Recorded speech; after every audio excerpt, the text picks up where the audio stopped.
Sounds good. Okay, good. Well, thank you all for letting me come here. I've known of Reedwood friends from a long time ago. I was not raised as a Quaker. I was raised in the Church of God, Anderson, Indiana. And for most of my youth, I think my parents thought I'd go to Warner Pacific. When it came down to it, though, I chose George Fox over Warner Pacific, ran into the Quakers there. And from about the time I was a sophomore at George Fox, I considered myself to be. What do I do?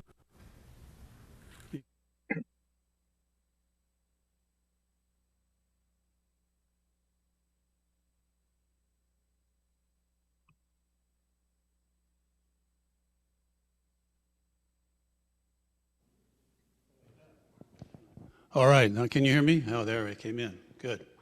So I ran into the Quakers at George Fox, and about the time I was a sophomore, I started going to Newburgh Friends, and considered myself a Quaker ever since.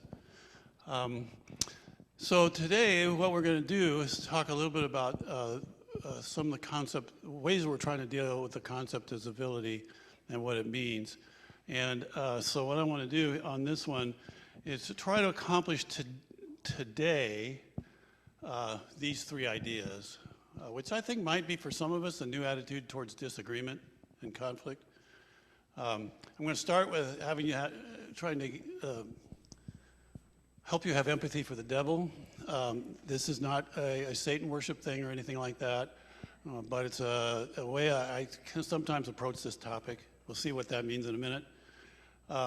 Next, I want you to possibly recognize that there is even more providence than you may have expected available to us. And then we'll talk about the idea of disagreement as a gift. That's as far as we're going to try to get today. I have some more stuff for next week. I noticed that they've put me up next week kind of in competition with a movie about people who walk on the edge of volcanoes. I have no idea how I'm going to compete with that. I have a week to think about it, however, so we can see what we can do. I know, but some people don't have time for both things, maybe. So maybe I don't know. We'll see. So one of the things I do in my conflict resolution class and when I'm talking in my introduction to law class, so my education, after George Fox, I got a master's degree in public administration at Drake University in Iowa. And then I went to law school at the University of Michigan and graduated from there in 1982. One of the things you learn in law school is that if you're going to be ready, really ready to serve your client, you have to not only know your client's case, you have to know the opponent's case. And really, you ought to prepare the opponent's case almost as much as you prepare your client's case. So you can understand what the opponent is going to say. And you can anticipate that and have answers for the questions that they would raise. And in conflict resolution, I also teach people how to do mediation. In my mediation class and my conflict resolution class, one of the things I say is you need to be able to understand, if you're a mediator, you need to be able to understand both sides' case, both sides' point of view, the way they do. You have to be able to put yourself in their shoes and listen until you could make their case to their satisfaction. And so I asked people to do this, and I asked them to put themselves in other people's shoes, and I tried to think some difficult case. One time I was getting ready to teach, I think, a mediation class. So what's the most difficult kind of person that I could ask them to put themselves in the shoes of? You know, I thought of Hitler, I thought of Stalin. I thought, well, Satan, obviously, that would be the hardest. The evilest being we know about, how could we? That would be a real test. So I said, well, okay, how would a student do that? I want to think how a student might do that. You know, it's hard. We have some examples of Satan interacting with folks in the Garden of Eden or Job or somebody, I don't know. And so I thought the temptation of Christ, I thought about that. And the interesting thing about the temptation of Christ is that Satan, let's put it this way, Satan has like three big chances. And Satan's not dumb, so he's going to use those chances the best he can. He's going to try to have the best possible temptations. It wouldn't be some piddly thing like, you know, once you steal a piece of candy or something. It's going to be something really big. So he finds Jesus at the end at the end of his 40 days of fasting in the wilderness, and the first one he comes up with is, "You're hungry. Why don't you make some bread out of these rocks and eat it?" And for most of my life, I've thought of that as well. He's inviting Jesus to make himself a lunch. I guess that on the surface is what it is, but I think it's actually more to that. Satan is suggesting, I think, to Jesus to remember. Everybody, he knows what Jesus can really do, and Jesus knows what Jesus can really do. He's just reminding him that you can make food anytime you want. And not just for you, but for everybody. In a way, Satan is tempting Jesus to end hunger. Turn the planet into a Kaiser roll, and we'll never be hungry. Jesus says, no, this is a bad idea. He says different words, but that's one way to sum them up. So Satan says, okay, fine. And then depending which gospel you're looking at, one of them he says next, let's go up to the top of the temple. And you can toss yourself off, and the angels will save you, and everybody will know that you're the Son of God. And you would end a key issue of doubt for a lot of people. I have friends who lost their faith because they just couldn't see God. You could solve that problem. That's another major moral and human suffering source of suffering he could fix. And Jesus says, no, I'm not going to do that.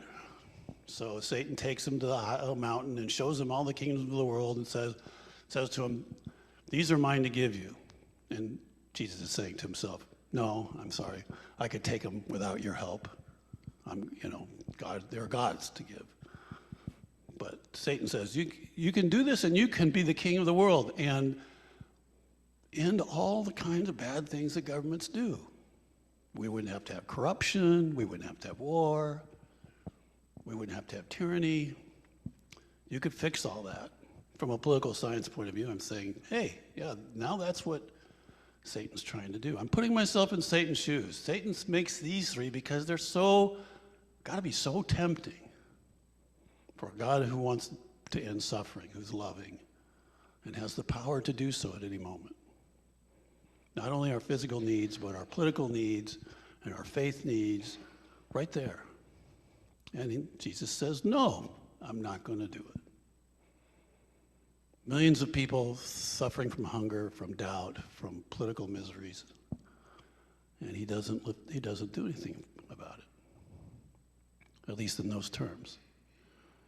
So, what is going on here? Why is this Jesus' response to these temptations? I don't know. It's a big question. It's very deep, lots of layers.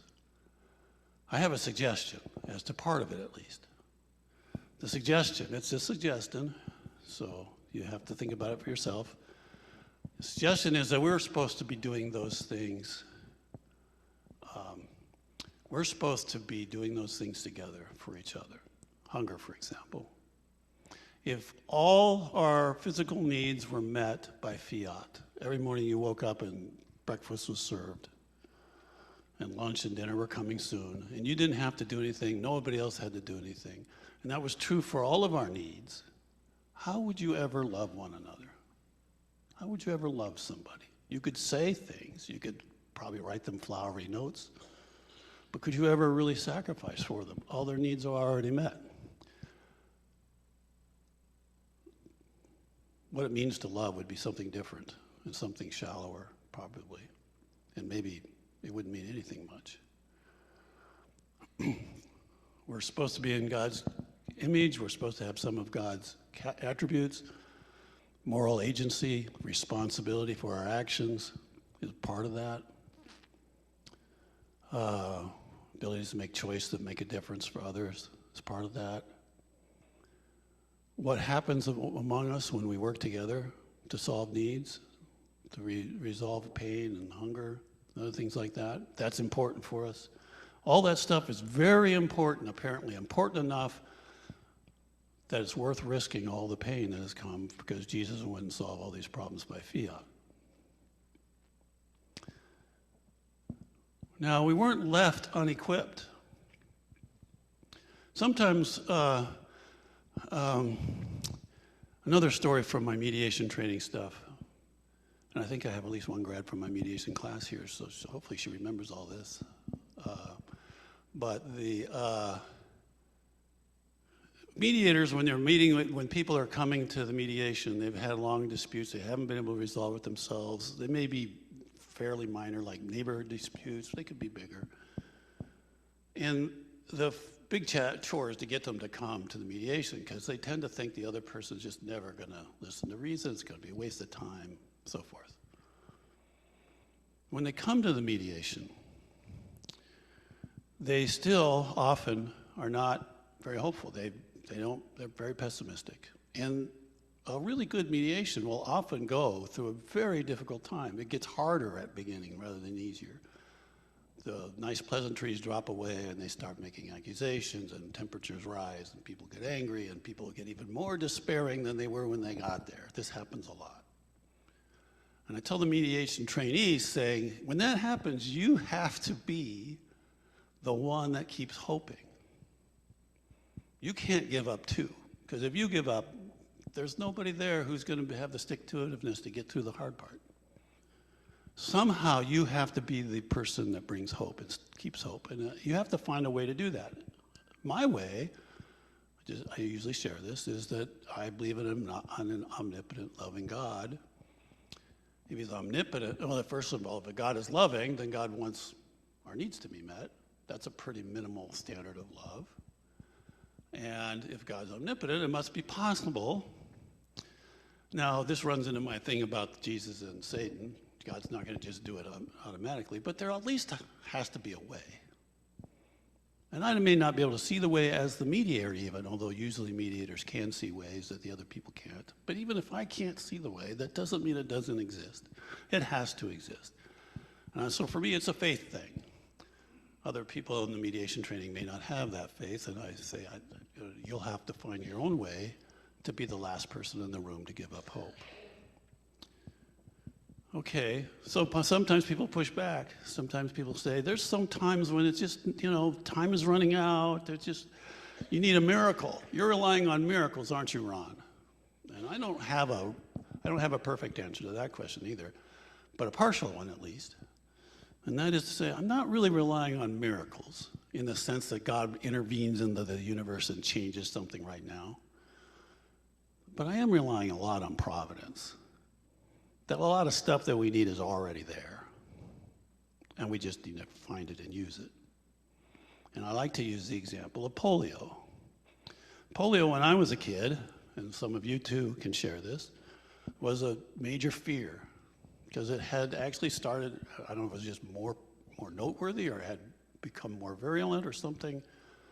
And it was infecting quite a few people in this country. My cousin got polio, in fact. And he lived, but one of his legs has never grown as big, never grew as big as his other one, as long as his other one, so he was always hobbled, couldn't run. But it turns out that polio came with the cure, or at least the prevention. It was the virus itself. We had to figure out how to use the virus to help people build immunity to the disease without catching it. And Jonas Salk, and there was another guy whose name I've forgotten, both were working on this and came up with parallel different remedies in the 1950s so that I could be inoculated against polio so I didn't catch it like my cousin did. The disease came with the solution. It was in the disease itself. 150 years ago, it would have been hard to imagine that. Or maybe a little longer, I'm not sure of my scientific history here. Dwight can fix it later if you want to ask him. This first time I've done that little part of a speech with a known scientist sitting in the audience who knows better than me. Usually I avoid that situation, but I failed to do that this time. Anyway, so the long work that led to the discovery of how you prevent polio goes back centuries. To do that, you need institutions to do research with. You need to develop surplus resources that aren't needed just to keep people alive, but can be invested in things that pay off a long way down the road. You need universities to teach people how to do those things, and you need development of science. You need all kinds of things had to be worked out before you could get to the study of how to do vaccination. That took generations. I like to say that a janitor sweeping a cotton mill in England was fighting polio. Not that he knew that, but those cotton mills were one of the advantages things England had, and we've seen some of the downside of this morning, in assembling capital that they could use to make research universities and things like that. Eventually, all that, so the janitor who's sweeping the cotton mill in England, if he does a better job, is speeding up the prevention of polio. He doesn't know it at the time, but they're all linked. How does it happen? Well, God stuffed the universe with resources, and a lot of things we looked at them for a long time we thought they were useless, and then it turns out, no, they're not useless at all. These things are very valuable to us. Rocks, bugs, so forth. We're looking at things right now that we think are useless that probably will turn out not to be useless. That we were provided with what we need. The means to meet our needs are available to us if we can work together to do it. But we need to work together to do it. Okay, so even more providence than you may have expected. It turns out, I think, that one of the things that's crucial to God's loving plan for us is that we disagree. Now think about it. The simplest way to procreate is by mitosis. Is that the right word? The one about cell division? It's not meiosis. Is there such a thing as that too? There is? Okay. One of those two things is the right thing for describing cells just dividing. It's simple. You just keep the same DNA going over and over again. But that makes us all clones of each other if that's what we divide. So we don't do that. I don't know what the fancy name for the other kind is, but you have to have two people together and they got to mix their genes, and they keep making unique mixes. I suppose statistically, well, identical twins don't have unique mixes. They've got the same mixes, but for all the rest, any identical twins in the room? Good, so all of us are unique. And it's a messy and complicated process, which we somehow participate in anyway, for some reason, and we make unique people. We generate the genetics for them. And in my faith, God invests each one of those beings with an identity and a soul. And we are made different on purpose. This is the way we were designed to procreate, not the simple way, the hard and messy way. Why? Was it just an accident? God couldn't come up with some better way? I think it's on design. Even identical twins, once they're born, start having different experiences, and so they become different from each other. There isn't anybody like you. That's a great thing. Right now there's, 7 billion people, or are we at 8? I don't know, 7 billion, let's say.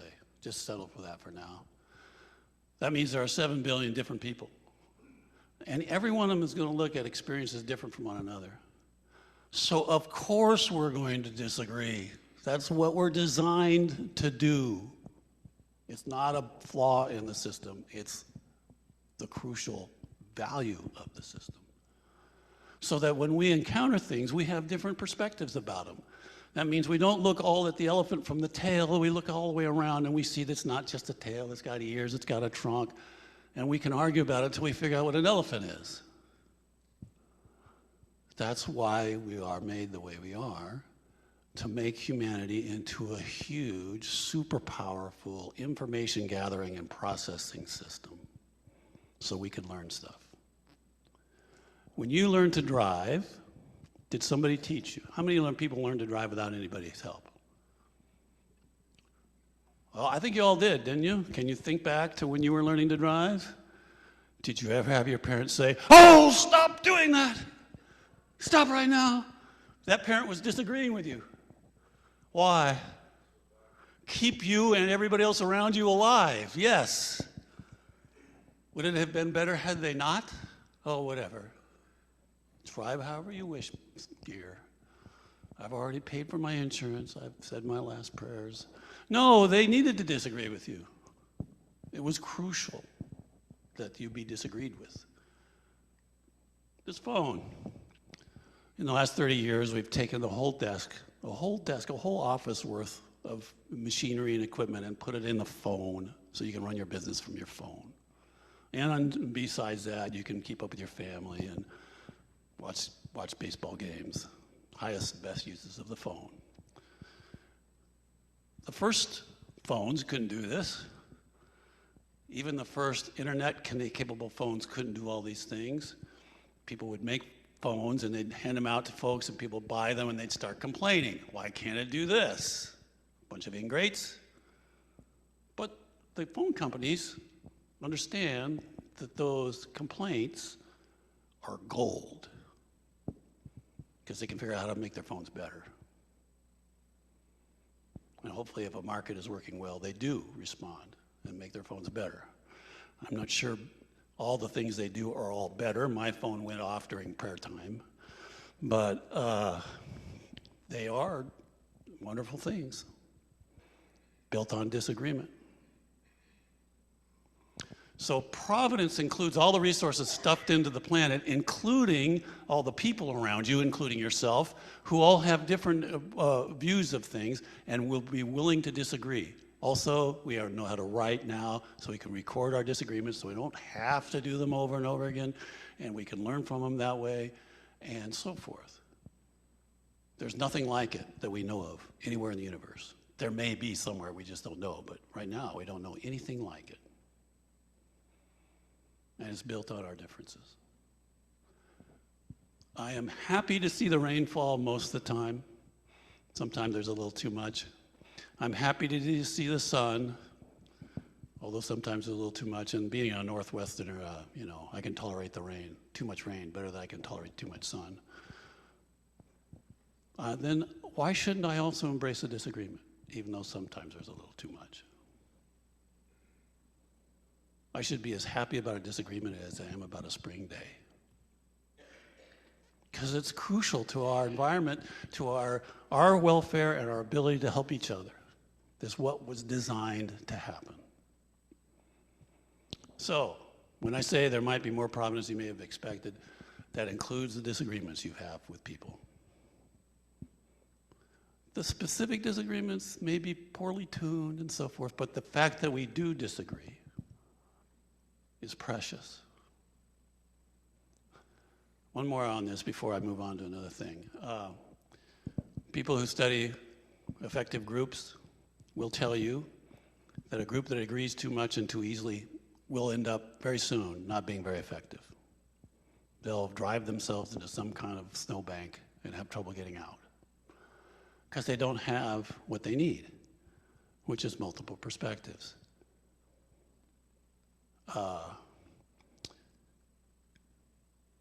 When you're in a group and there's a lot of disagreement, but one person who just won't join the program, it may be that one person is your most valuable member. Because that person is keeping you from sliding into easy agreement, which means you're not really searching. You don't turn over the rocks to see what their resources might be.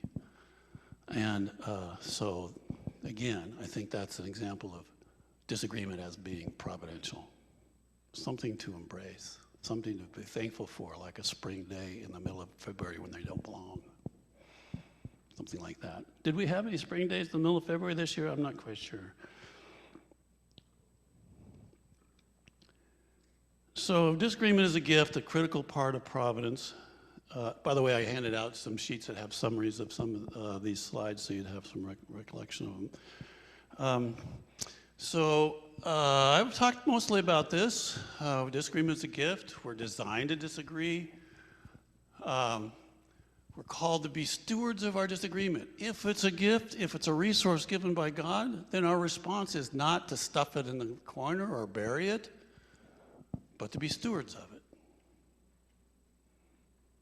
You could translate the parable of the master who goes away and leaves different amounts of talents with his different servants, and the ones that the two of them invest theirs and come back with more, and one that has only a little buries it. Same thing for you and us. If we go through life and we've been given 5 disagreements or 3, we should steward those disagreements. Try to turn them into gold, not bury them.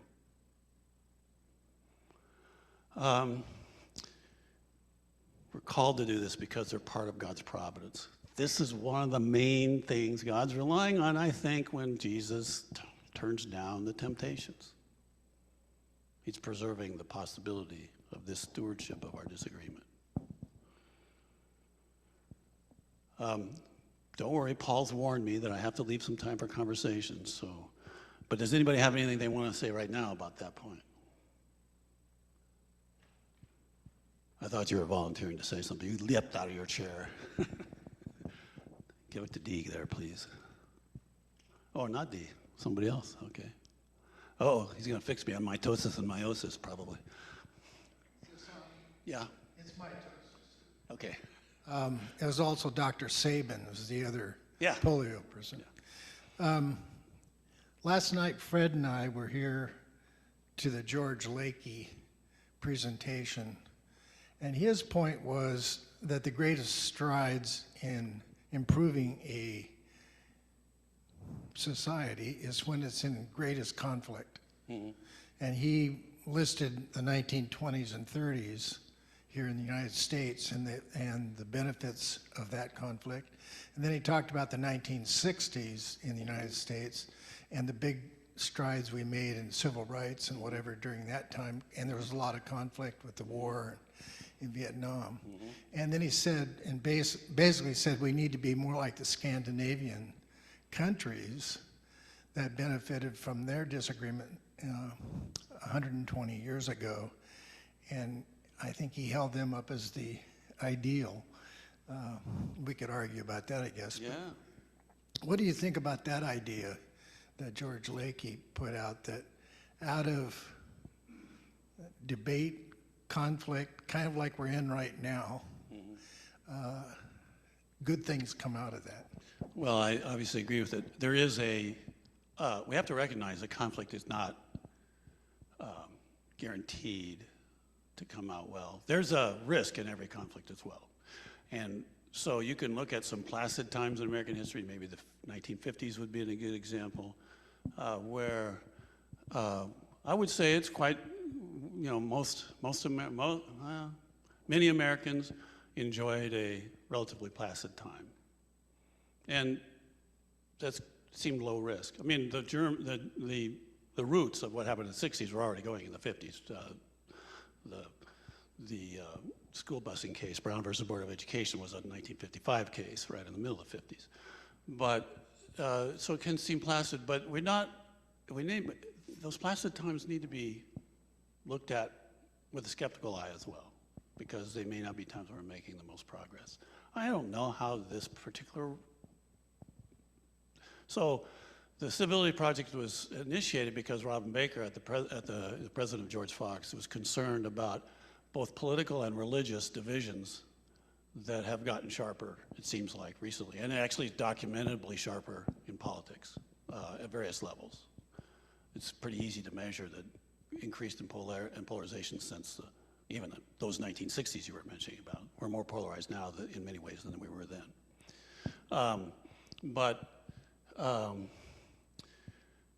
I had a point I was heading towards. Dee, go ahead and ask me a question and bail me out here until I think of what I was going to say. Is this on? Yep. I was wondering that you built a pretty good case for disagreements being a good thing. Mm-hmm. Is that also true between my wife and I? In the abstract, yes. If you're the average wife and husband, I would say yes. And this does go back to my point. There's a risk in disagreement too. I mean, we can get into toxic situations where we can't disagree well. That's why mediators are necessary, for example. It's some of the downside I was talking about right now. I mean, whether the polarization itself is so much of an issue that it's hard for us to be productive in talking across those lines. If you get into a polarized relationship, it can be difficult. But if you, I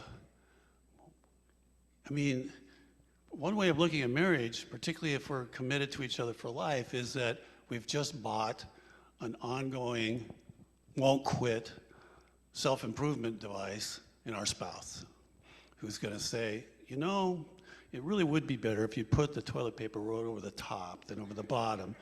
Now, I've been talking to my wife for 25 years about that, and she still has not got that. So I may not be a very effective husband, but think if she would listen to me, how much better her life would be. And I have not given up. So yeah, that would be an example, very trivial, of what we get in that kind of productive relationship. And in many ways, the marriage relationship I've just described, which will be a little bit, have a little spice and salt in it, but it's still commitment with love with each other. That's the ideal thing we should be looking at for everybody. Where we're committed to one another, we're not going to give up on somebody because they disagree with us. And so I'll finish my story about Robin Baker, which was where I was going earlier. He wanted to have the university be in a position, because it's sitting on the fault lines in the yearly meeting. We have university members, staff, constituents who went all the different ways that people went.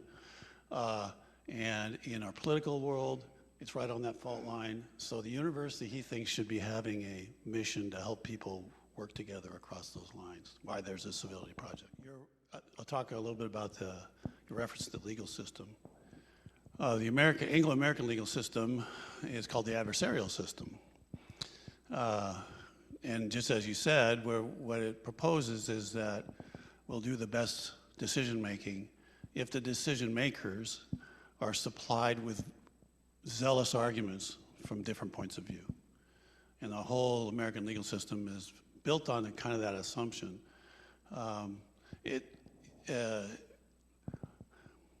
We see its best expression in the common law, where we expect the law to develop over time in case studies basically that are resolved and that become precedent for other case studies.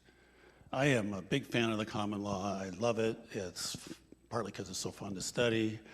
My peak as a lawyer experience was law school. That's why I'm not practicing law right now, because I didn't like the practice of law that much, and I got to teach, which is much more, well, it's more fun. But the idea that we should study the best arguments, go out of our way to get the best arguments for two different points of view before we try to resolve something, is a very powerful one. And that's one of the ones I would mention. I mentioned trust already, which we're going to talk about a little bit later. In order to get to I think also in order to get to the place where we really can appreciate the value of our disagreements is what I started out with a little earlier, to say I'm looking for us to get to the point where we embrace a disagreement. I don't know that Melanie embraces so I don't say to her yet anymore, why don't we put the toilet over the top? I just go in there and fix it and put it over the top when it's my turn. And so we probably haven't really got a good conversation going, and I don't know she's very thankful about it. But in other cases, I can experience from my point of view, and I think she could too, where we've never been in the same political party. We've only voted for the same presidential candidate once in our lives. And I know for me, and I think she would say the same, the fact that there's somebody living in your house that you love, who hasn't agreed with your political enthusiasm for something or other, is useful. It helps me be a better person. It helps me understand other points of view. Sometimes it changes my point of view. I consider one of the strengths of our marriage that we don't think alike politically, because it just makes it more dynamic. Yeah, go ahead, Paul. Yeah, Ron, let me disagree with you here. Okay, I embrace it. No, But Thank you. to put this question, disagreement, if you're working on a common goal, can more likely lead to a common agreement emerging out of that. But sometimes disagreements are more just trying to win. Now this happens in academics. I mean, academia ought to be, let's seek the truth and let's try to learn from each other in different approaches. Some academicians, not myself or Daniel, of course, are trying to put forward a particular approach or a program as opposed to trying to find truth together. And I think also of our political system, of a party trying to win, or of a news media program, trying to get higher ratings or trying to get more money or something like that. So in the process of disagreement, how can the conversations be structured so that people in the disagreement are looking for something larger like truth as opposed to simply power or winning over somebody else? Yeah.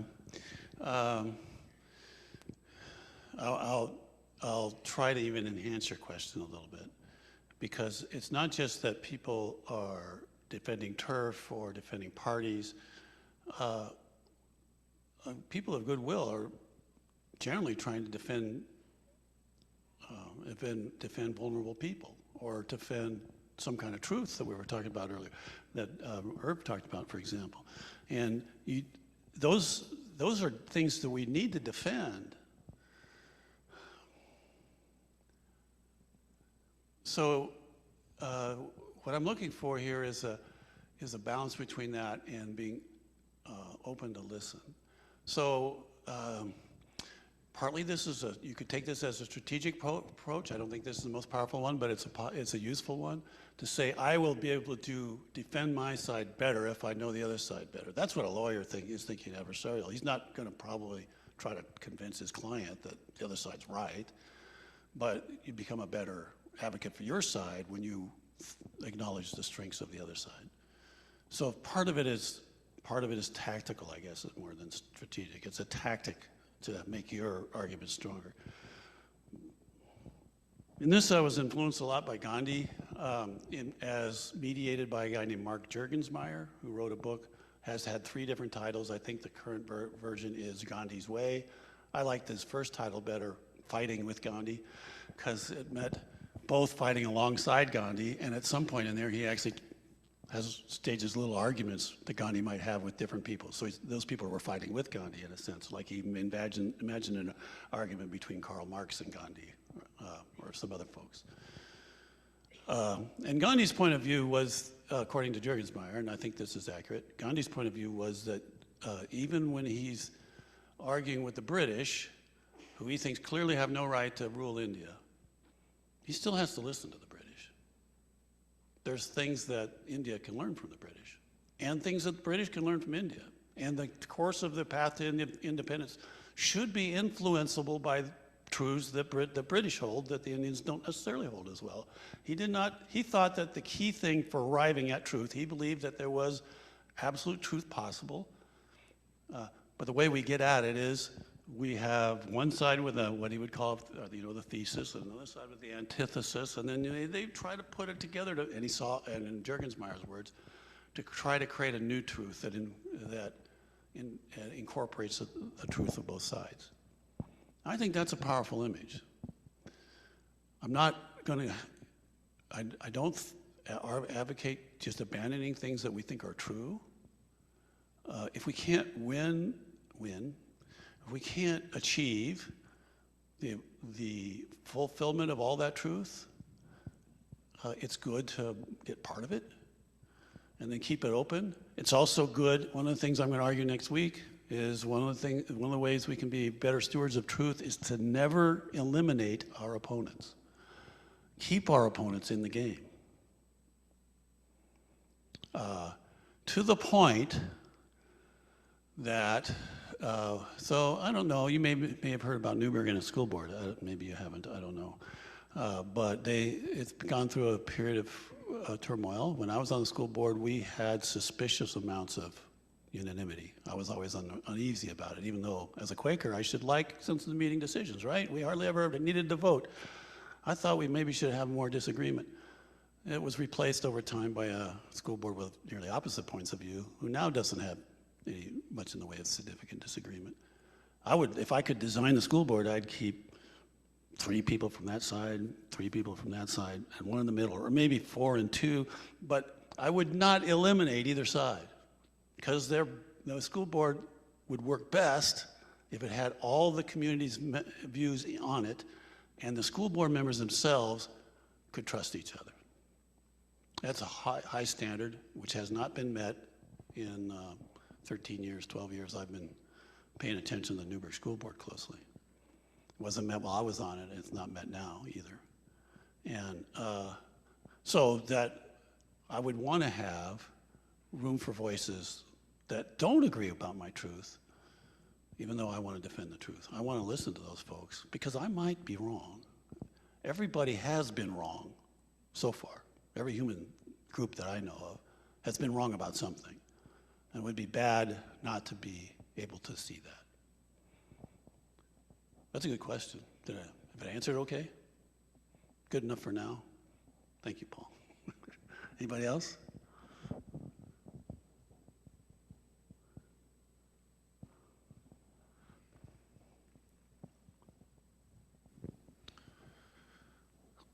Something that I think about with truth and arriving at that with a group.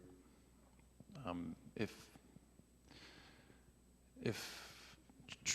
feel like truth should benefit all. So if real truth of depth really benefits all. So if those you're trying to reach consensus with aren't sharing your enthusiasm, you might not have reached a depth of truth yet. And so that's part of the benefit of their disagreements.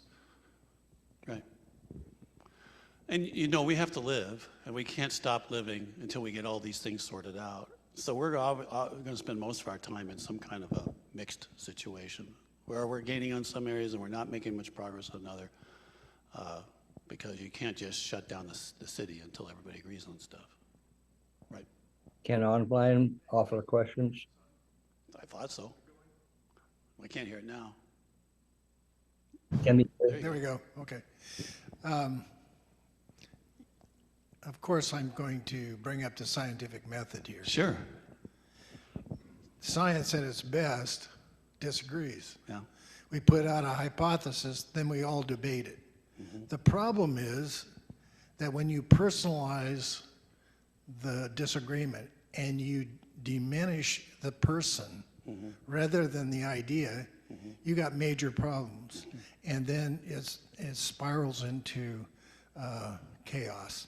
And I could give this lecture about Sabin and Salk that you brought up and how they disagreed with the various techniques that they went about. And we all benefited from both, actually.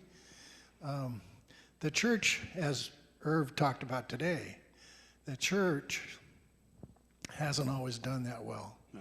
When people disagree, they got burned at the stake. Yeah.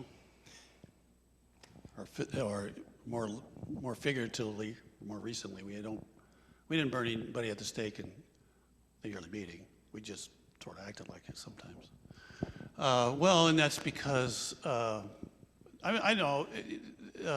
So family conflicts and church conflicts are famously the toughest to mediate.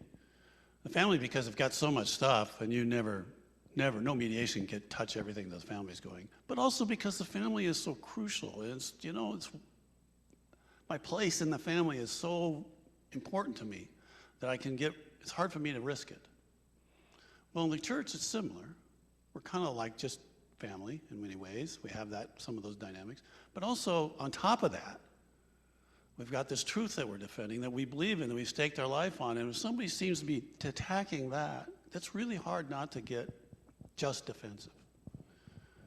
I'm not encouraging anybody to compromise in their own life on what they think is true.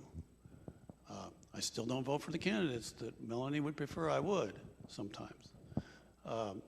But to recognize, in a way, hold it loosely. I don't mean in all the ways, but hold it loosely in the sense that you can still listen to other folks. So another thing that can happen, that can help, is if we build relationships that are about more than just what we're arguing about. That's hard to do in a family because it's the whole thing. But in churches it could be. We could, or in communities in particular. There's a group in Newburgh now that's gotten started called United as Neighbors. They're trying to find ways to help folks build relationships across political divides so they can know each other. And not just assume the worst about somebody because they have a view of different than theirs, or that not assume, as we often do. This is also demonstrated in studies, that we are likely in the red-blue divide in the United States. If you're a red or a blue, you're likely to think the other side is most like its extremists. That everybody who's red is like the most extreme red, or everybody who's blue is like the most extreme blue. That can be mitigated if you actually know some reds and blues. If you're a red and know some blues, or you know blues and know some reds, I hope you know what I'm talking about. We tend now, one of the good things about social media, or the bad things, is it's easy never to hear much in the way of voices from outside your own view that haven't been filtered for you. So if you're a conservative now, you can go watch Fox. Most of what you would know about progressives, you might learn from Fox. You need to learn about it from progressives directly, and vice versa, so that there's something else going on besides your conflict in your relationship with folks. That will help with the trust factor. Our ability to take advantages of our differences depends on trust. A question Yeah. online. Online, okay, yeah. Where are you? I'm Speak. hidden. As I recall, in the past, truth was universal. Now, it seems to be your truth or my truth. An example, I was having a conversation about absolute. And to the other person, I said, to me, gravity is absolute. The response was, well, I'm not so sure.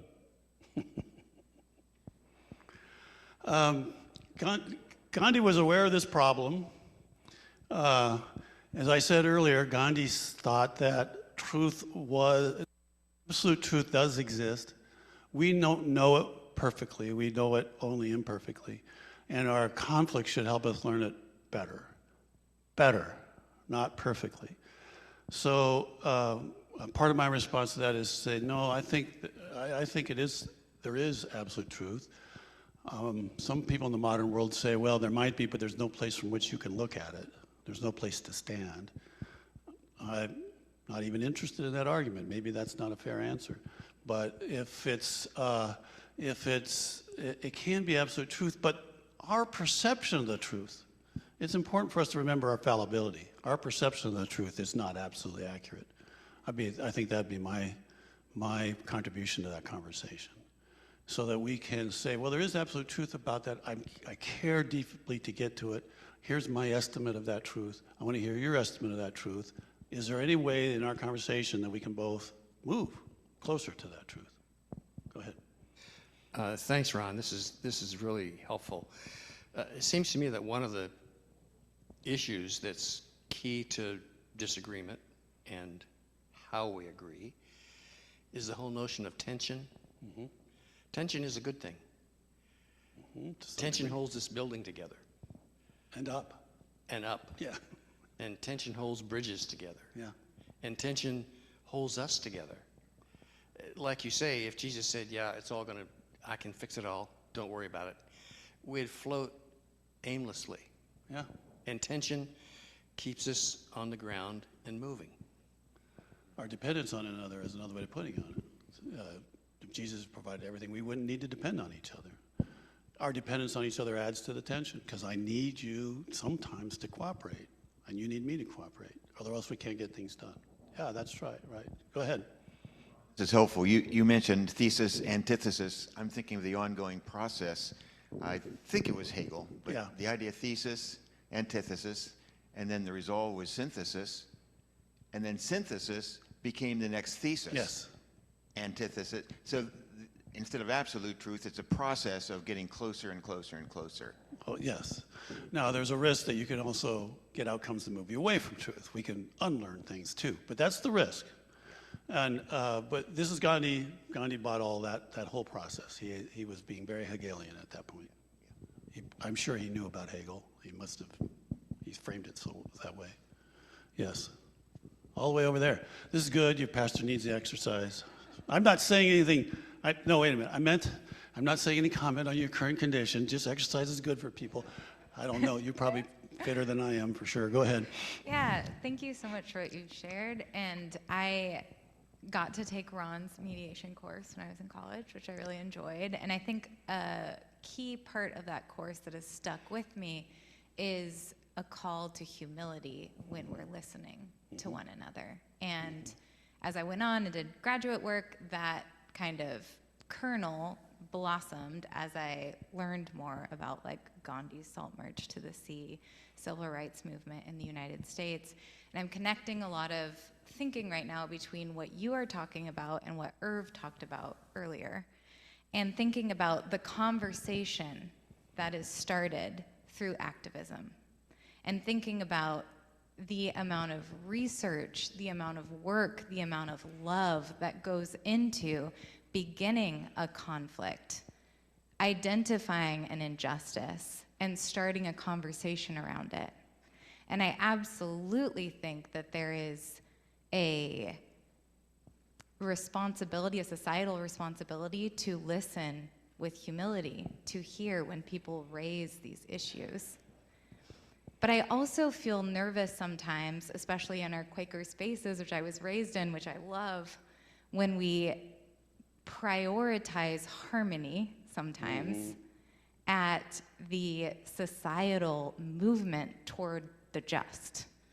And I feel nervous sometimes in conversations like these that we might set our aim on maintaining good relationship over movement towards something that's right. And I think about this conversation between the slaveholder and the Church of England. And I know that there is generative work being done on the part of those speaking out and saying this is wrong.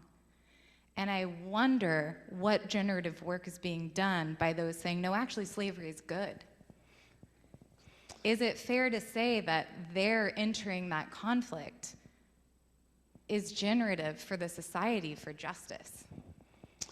Okay, this is good. I'm glad you brought it up. Since the Civility Project was started, almost the very first thing, people were worried that civility might be just something used by the powerful to keep the other people quiet, not make trouble. This was apparently the motive of the Birmingham pastors who had urged Martin Luther King to tone it down for a little while, and that stimulated King's letter in return. One of the ways, so I noticed that Irv didn't mention John Woolman. He mentioned Benezet and he mentioned all these other people, never mentioned John Woolman once, and I was wondering why that was, Irv, but you can tell me later. When I first learned about John Woolman was at George Fox. I'd never heard of him before I got there as a student, and he always kind of struck me as the guy in church that would be just a little annoying, or no, because he's always in your face about something or other. And then as I read his journal, which I've read several times now, one of my favorites, and got to know him better. In this case, I like to think of him as an agent of creative or active civility. I'm trying to modify the word civility to make sure I'm not just talking about being nice. We'll see more about that next week.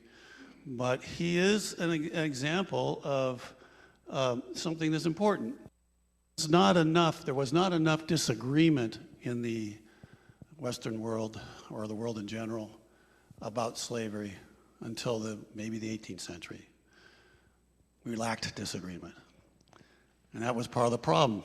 We lived with something that now we look back and say, how could they possibly think that? Well, nobody was arguing with it.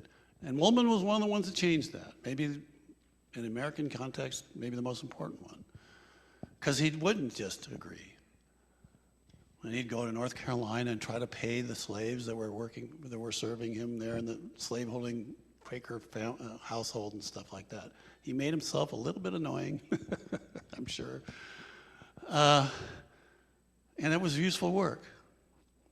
I don't know that I could tell you that Woolman himself had the full picture on the balance between confrontation and other parts of civility, but he seemed to have a lot of it.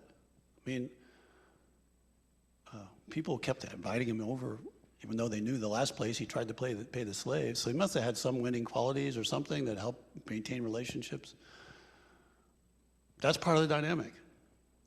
It's part of the dynamic, is that when we have that point, our point of view too is also important. It's part of the providence. I don't want to bury that either. Woolman had a vision about slavery that other people didn't share, and he did not bury it. He went out and shared it, and it spread. It multiplied. So I think that's all part of what civility should encompass. It is a little after the top of the hour.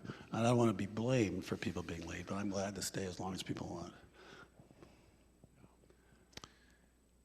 Well, on that note, we're going to let you off the hook for now. But you have challenged us. You've stirred our thinking, and thank you so much, Ron, for coming and being among us here at Reedwood and Reedwood Online. Friends, it is after the hour, so we're going to just go ahead and depart. And again, you will be, Lord willing, with us next week, continuing this conversation about our relationship to one another and with truth, and those dynamics in between. So, friends, go in peace. Thank you for your contributions, your thoughts, your listening. See you next week.